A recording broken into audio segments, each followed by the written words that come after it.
Yên trí là bảo nó sẽ không vào Đà Nẵng đâu. Cậu không lo, chạp nó đi tưởng muốn đi xẹo qua cái nó quay ngược tắt vô tàn nó chẳng có trúng Đà Nẵng nào.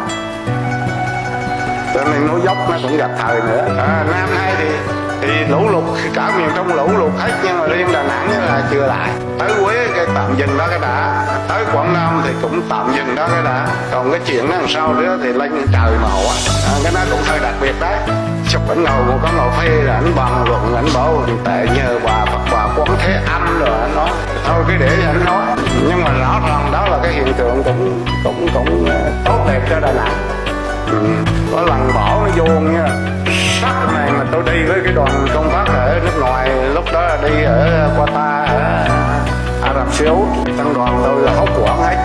Tôi nói là yên trí là bão nó sẽ không vào Đà Nẵng đâu. Cậu không lo, chạp nó đi tưởng muốn đi xẹo qua cái nó quay ngược tắt vô, cho nên nó dốc nó cũng